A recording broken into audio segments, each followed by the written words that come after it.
কোন গণতান্ত্রিক প্রক্রিয়ায় ভোটের মধ্য দিয়ে কিন্তু আওয়ামী লীগের বাংলাদেশ থেকে পালাতে বাধ্য হয়নি। আওয়ামী লীগ পালাতে বাধ্য হয়েছে গণঅভ্যুত্থানের মধ্য দিয়ে। পৃথিবীর ইতিহাসে কোথাও কোন নজির নেই গণঅভ্যুত্থানের মধ্য দিয়ে যারা পালাতে বাধ্য হয় তাদেরকে আবার নির্বাচনে ফিরিয়ে নিয়ে আসা হয়।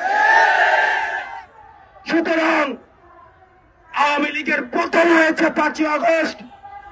5ই আগস্ট চূড়ান্ত সিদ্ধান্ত হয়ে গিয়েছে। আওয়ামী লীগের নাম, আওয়ামী লীগের মার্কা এবং আওয়ামী লীগের আদর্শ এই বাংলাদেশের রাজনীতি করার অধিকার হারিয়েছে।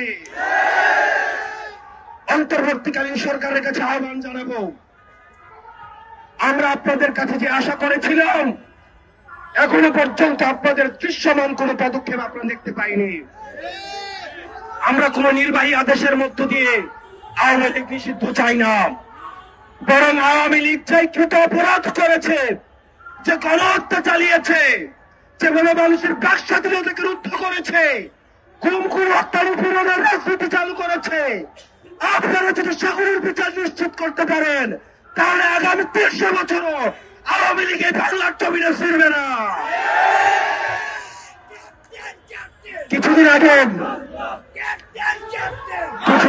আপনারা দেখেছেন,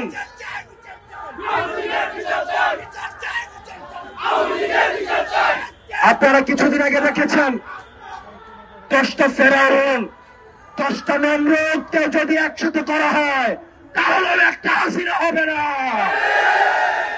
হাসিনা 10টা ফেরাউনের থেকে ভয়ঙ্কর, 10টা নমরুদের থেকেও ভয়ঙ্কর। এই বাংলার মাটিতে হস্তক্ষেপ যতদিন পর্যন্ত আছে, এনসিপির ব্যানার যতদিন পর্যন্ত আছে, কোন আওয়ামী লীগকে এই বাংলার জমিনে পুনর্বাসিত হইতে দেওয়া হবে না। আমরা অন্তর্বর্তীকালীন সরকারকে বলতে চাই, আপনারা দ্রুততম সময়ের মধ্যে আপনারা আওয়ামী লীগের নিবন্ধন বাতিল করতে হবে। আওয়ামী লীগকে বিচার প্রক্রিয়ার মধ্য দিয়ে আওয়ামী লীগ বিষয়ে আপনাদেরকে সিদ্ধান্ত নিতে হবে। আওয়ামী লীগের বিচার প্রক্রিয়ার মধ্য দিয়ে আওয়ামী লীগকে নিষিদ্ধ করতে হবে।